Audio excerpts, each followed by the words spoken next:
Na marais wa Kongo na Rwanda watoa wito usitishwaji mapigano mashariki mwa Kongo. Habari kamili. Gaza. Shirika la ulinzi wa kiraia katika ukanda wa Gaza limesema hii leo kwamba watu 13 wameuawa katika mashambulizi ya anga ya Israel kwenye ukanda huo iliyofanyika usiku wa kuamkia leo. Mohamed Basal, msemaji wa shirika hilo la kiraia, ameliambia shirika la habari la AFP kwamba Israel imefanya mashambulizi kadhaa ya anga ambayo yalisababisha vifo hivyo na kujeruhi makumi wakiwemo wanawake na watoto. Siku ya Jumanne, Israel ilivunja makubaliano ya kusitisha mapigano na kuanzisha mashambulizi mapya ambayo shirika la afya la Gaza linalosimamiwa na Hamas limesema yamewaua zaidi ya watu 400. Kwa upande mwingine, waziri mkuu wa Israel Benjamin Netanyahu amekanusha kwamba mashambulizi hayo yanawalenga raia, akidai shabaha kubwa ni Hamas.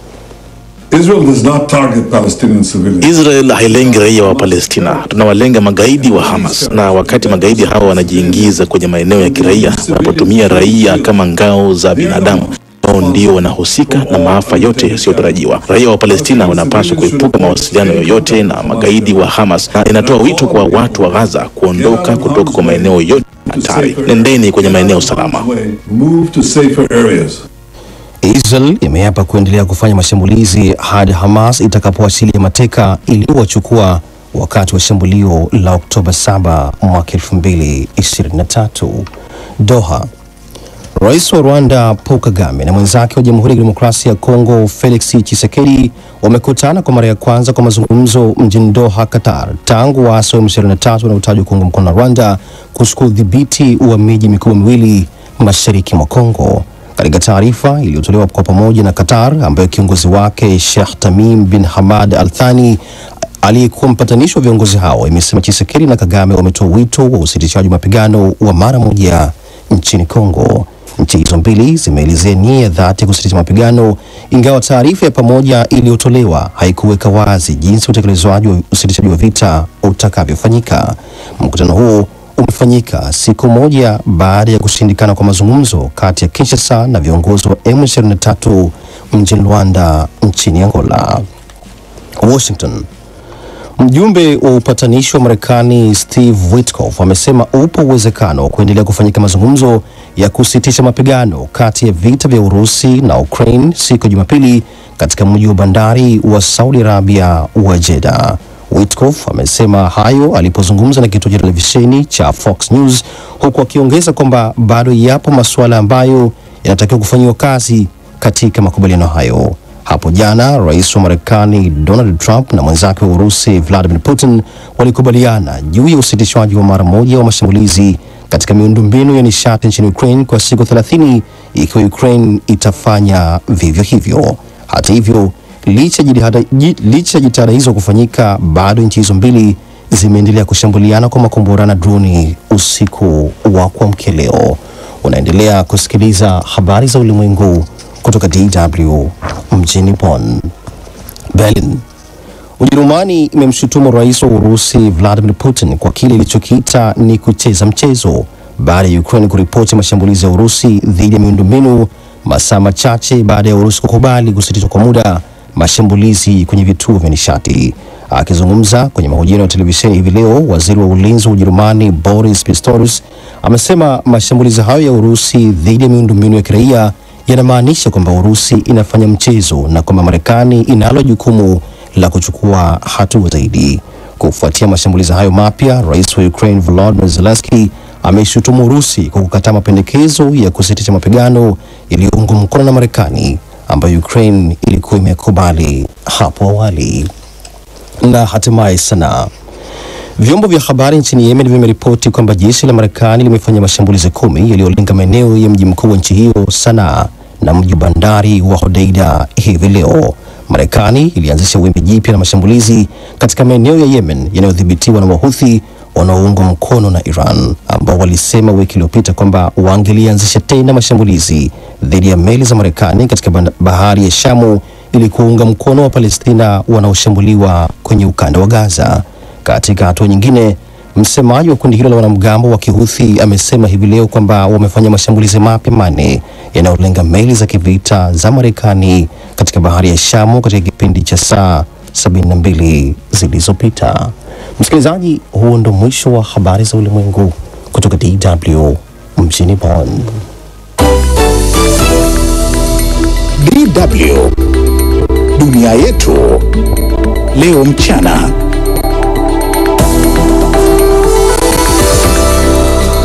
Asante na Suleiman Mwiru kwa habari hizo za ulimwengu. Kaunda hiyo imetisha sana. Miongoni mwa mengi mtazamaji na msikilizaji wetu ambao tumekuandalia, marais wa Rwanda na Jamhuri ya Kidemokrasia ya Kongo wameelezea dhamira yao ya kusitisha mapigano. Kamati iliyoundwa na serikali ya Tanzania kuchunguza uwepo wa wageni wanaojihusisha na biashara ndogo ndogo katika kituo cha biashara Kariakoo jijini Dar es Salaam imebainika. Na jeshi la Israel la wataka wakazi katika baadhi ya maeneo ya ukanda wa Gaza kuondoka huku mashambulizi mapya yakiwa yanaendelea. Kwa haya na mengine mengi, msikilizaji na mtazamaji wetu, salia nasi. Na tunasikika mubashara kupitia redio wa shirika, vile vile tuko live kupitia channel yetu ya YouTube na Facebook, tafuta DW Kiswahili. Moja kwa moja tuanzie na uchambuzi wa ripoti. Marais wa Rwanda na Jamhuri ya Kidemokrasia ya Kongo wameelezea dhamira yao ya kusitisha mapigano mara moja na bila masharti baada ya kufanya mazungumzo ya kushtukiza nchini Qatar Jumanne. Mkutano huo uliofadhiliwa na Emir wa Qatar Sheikh Tamim bin Hamad Al Thani ulifanyika saa chache baada ya mazungumzo ya amani nchini Angola kuvunjika. Idi Sesanga na mengi zaidi. Makubaliano ya kusitisha mapigano yalithibitishwa katika taarifa ya pamoja kutoka Rwanda, DRC na Qatar, yakisisitiza umuhimu wa kuendeleza mazungumzo kwa ajili ya amani ya kudumu.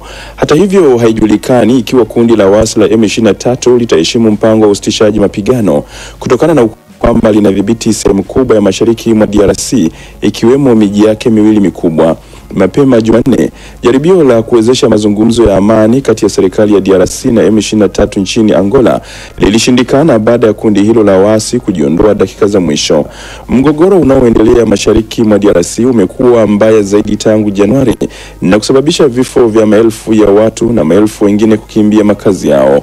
M23 ambalo linadai kutetea maslahi ya Watusi wa DRC limekamata miji mikuu kama Goma na Bukavu. Kwa mujibu wa DRC, zaidi ya watu 7,000 wameuawa, ingawa idadi hii haijathibitishwa na vyanzo huru. Mkutano wa Doha umejiri siku moja baada ya mtangulizi wa Tshisekedi Joseph Kabila kumtuhumu rais huyo ambaye alifarakana naye baada ya kuingia madarakani kuwa ndiye tatizo na kuonya juu ya machafuko zaidi. The problem is President Felix, the solution is President Felix. Tatizo ni Rais Felix, suluhisho ni Rais Felix. Sasa unaelewaje hilo? Unalitafsiri kushoto au kulia, juu au chini? Ni juu yako. Lakini maamuzi muhimu yanapaswa kufanywa. Na katika nyakati muhimu ulifanya maamuzi muhimu, na hizi ni nyakati muhimu kwa Kongo. Kwa upande wetu, kama nilivyosema, tunakusudia kushiriki kikamilifu katika kila kinachotokea, hasa kwa upande wa amani. Especially as far as peace is concerned. Ripoti ya Umoja wa Mataifa inadai kuwa Rwanda inaidhibiti M23 moja kwa moja, ikiwa na takriban wanajeshi 4,000 wanaounga mkono kundi hilo kwa lengo la kunufaika na rasilimali za madini katika taifa hilo, ikiwemo dhahabu na coltan. Hata hivyo, Rwanda inakanusha kuwasaidia waasi wa M23, ikisisitiza kuwa inakabiliwa na tishio kutoka kwa kundi la FDLR lililoanzishwa na viongozi wa Kihutu waliokuwa sehemu ya mauaji ya kimbari ya mwaka 1994 dhidi ya Watusi nchini Rwanda. Mkutano wa Jumanne nchini Qatar ulikuwa wa kwanza wa ana kwa ana kati ya rais wa Rwanda Paul Kagame na rais wa DRC Felix Tshisekedi tangu M23 ilipozidisha mashambulizi yake. Ingawa mkutano huo ulielezwa kuwa wa kawaida na usiokusudiwa kuchukua nafasi ya juhudi za amani zilizopo, viongozi hao walikubaliana kuendeleza mazungumzo yaliyoanzishwa Doha. Qatar, inayojulikana kwa juhudi zake za upatanishi katika migogoro ya kimataifa, ilihusika kwa karibu kuwezesha mkutano. Wachambuzi wanasema kuwa uhusiano wa karibu wa Rwanda na Qatar ulimfanya Kagame aone vigumu kukataa mwaliko huo, huku Tshisekedi akihisi shinikizo kutokana na hali ngumu ya usalama, akilazimika kutafuta suluhisho. Maelezo ya utekelezaji wa makubaliano ya kusitisha mapigano yatapangwa katika siku zijazo, lakini kuvunjika kwa mazungumzo ya Angola kunadhihirisha changamoto kubwa za mgogoro huo. Jumuiya ya kimataifa inaendelea kufuatilia maendeleo kwa matumaini kwamba mazungumzo yanayoendelea yatafungua njia ya utulivu wa muda mrefu katika eneo hilo.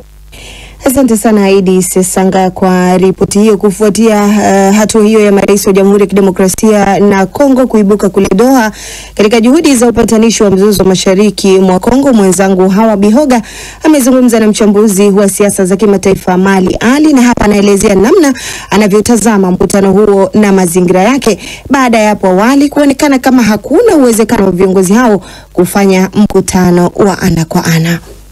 Kwa kweli hali ambayo inazidi kudhihirika kati ya mzozo ni hali ambayo inatia mashaka. Hata wakongomani wenyewe sasa wataanza kushtuka na ulimwengu utashtuka, kwa sababu visa ambavyo visiozoeleka katika hali ya kisiasa vinaanza kudhihirika kwamba kunaweza kuwa kuna lile ambalo linachezeka kati ya bwana Tshisekedi na bwana Kagame. Kwa kweli sababu ghafla zimekuwa nyingi, mazungumzo ambayo tayari yalikuwa yamepangwa na rais wa Angola hayakuweza kufanyika kwa sababu ambazo zenyewe zilikuwa hata hazina msingi. Hii ni hali inaweza kuhatarisha zaidi mzozo wa Kongo na ukaleta hata mabadiliko katika nchi mojawapo kati ya nchi mbili. Ni kipi hasa ambacho Qatar imefaulu kukifanya ambacho wapatanishi wa mwanzo kwa kweli hawakufaulu kwa mtazamo wako? Qatar ni nchi kwanza yenye uzoefu kwenye mambo haya ya upatanishi, imedhihirisha sana kwenye ukomaji wake au weledi wake kwenye mzozo wa Palestina na wa Israel. Lakini pia kile ambacho kinaweza kuwa kikubwa sana Qatar inaweza kufanya ni kuleta uaminifu kati ya marais wa hizi nchi mbili, jambo ambalo lilikuwa linaleta shida na kuonekana kwamba wengine hawawezi kulitengeneza hili, na likawa sababu labda ya mazungumzo mengi kuweza kufeli na kufikia hatua yake. Kwa hatua hii ni kwamba mazungumzo ya Angola pengine yalikuwa hayaaminiki na pande ambazo zinasimiana katika mzozo wa mashariki ya Kongo. Dalili zilikuwa zinaonyesha hivyo, kwa sababu kauli ya bwana Tshisekedi ya mwanzo alionyesha kwamba kuna dharau fulani kwamba hii M23 sio lolote, yeye atazungumza na Rwanda kwa sababu anaamini wazi kwamba Rwanda ndiyo inawatuma hawa M23 na kuweza kuzungumza. Kwa mkutano huu bwana Ali, kutarajiwe mwelekeo mpya na wa kudumu katika kupunguza mvutano huu baina ya Kinshasa na Kigali, au bado kuna hali ya kutoaminiana? Kwa kweli hali ya kutoaminiana ipo, na mkutano huu sio kwamba utaweza kuleta amani au uaminifu katika wananchi au wale wote wadau wa mzozo huu, lakini ni mkutano ambao unazidi kudhihirisha kwamba kuna chenga na porojo katika mzozo huu wa Kongo, na hasa tatizo, ukilitizama kiini cha tatizo linaweza kuwa ni maslahi kati ya viongozi hawa wawili, kwa yale ambayo labda bado siri hatujafahamu, waliokubaliana na wanashindwa kutimiziana jambo hilo liko kati yao. Kikao hicho kwa kweli kinasababisha watu wasiwezi sasa kuamini kile ambacho kinaweza kutokea katika mazungumzo kwamba kitakuwa cha kudumu na kitaweza kuleta amani ya kudumu. Na kwa muktadha wa mkutano wenyewe wa Doha, namna ulivyoendeshwa, tutarajie nini baada ya mkutano huo? Yale ambayo yanaweza yakatokea baadaye, licha kuwa yatakuwa bado kitandawili kwa leo, yanaweza yakaleta amani ikiwa viongozi hawa wawili wanaweza kukubaliana kwenye maslahi yao binafsi. Ikiwa watakubaliana kwa kuzingatia sasa historia ya mgogoro kati ya Kongo na Rwanda, ni hatua gani za kiutendaji zinapaswa kuchukuliwa ili kuhakikisha makubaliano yote yaliyofikiwa Doha yanatekelezwa kwa ufanisi? Si ajabu tukaona kwamba mazungumzo haya yote mawili yaliyotangulia hayaendelei na pakazuka mazingira mengine ya mazungumzo ambayo tayari labda yatakuwa yametengenezeka kutoka katika kikao hichi cha Doha, na mazingira ambayo ndiyo yanaweza sasa kuwapatanisha hawa watu wawili na wakaweza kufikia makubaliano ya kudumu. Na hili inawezekana pia lilitoa nafasi ya kikao hichi, kama vile ambavyo tunafahamu kwamba bwana Kagame ndio kiongozi au ndio bosi au ndio msimamizi wa kikundi cha M23, inawezekana kuwa pia alitoa taarifa yote kwamba hicho kikao msikishiriki, na acha tuone kile ambacho tutazungumza na huyu bwana mjini Doha. Kwa hiyo kunaonekana kwamba M23 inaweza kuwa ni kivuli cha bwana Kagame. Hili linaweza kuleta pia shida na kutoa hali ambayo vikundi vya wapiganaji nchini Kongo vikawa havikushirikishwa kwenye mazungumzo ambayo yanayotegemewa kuwepo.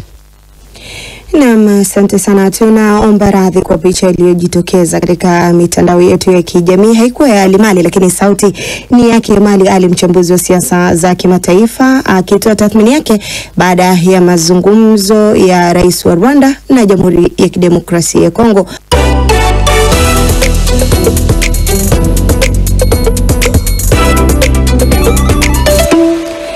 Kama 26 dakika zimekatika baada ya saa 5 hapo Ujerumani, muda mwafaka kabisa kuyasikia yale yanayovuma kwenye mitandao ya kijamii. Silvia yupo tayari. Mambo vipi? Poa sana Saumu. Saumu tunaendelea taratibu. Naam, tumefika chungu changapi? 19. Naam. Haya, twende katika mitandao ya kijamii na nitaenda moja kwa moja katika picha ambayo imewashtua wengi sana. Ni picha ya maraisi wa Kongo na Rwanda. Felix Tshisekedi na mwenzake Paul Kagame wa Rwanda. Sasa picha hiyo ilianza kusambaa jana usiku. Tumesikia ripoti hapa kuhusiana na kile kilichoendelea, lakini wengi wameshutushwa kuona kwamba viongozi hao vipi waliibukia Qatar. Na walitarajiwa waende Angola. Sasa ikawachanganya watu wengi sana. Kwa hiyo ni picha ambayo inazungumzwa sana, ni picha ambayo inasambaa sana mtandaoni. Wengi wamekatishwa tamaa kwanza kwa sababu kulikuwa na mazungumzo ya Angola, lakini inaonekana sasa viongozi hao wamekwenda nje ya Afrika. Kwa hiyo watu wanahoji inakuwaje kwamba matatizo ya Afrika hayawezi kusuluhishwa na Waafrika wenyewe, badala yake yanaenda kusuluhishwa na nchi za nje huko, nchi za kigeni, nchi za mbali. Kwa hiyo ni swala ambalo linazungumziwa sana, lakini pia picha hiyo imetoa matumaini kwamba pengine kuna suluhisho ambalo linaweza likapatikana katika mzozo wa Kongo. Sasa nisome maoni. Prince Veniking Talum anasema hii ni aibu sana kwa Umoja wa Afrika, Jumuiya ya Afrika Mashariki na SADC kwa kushindwa kutatua mzozo huu.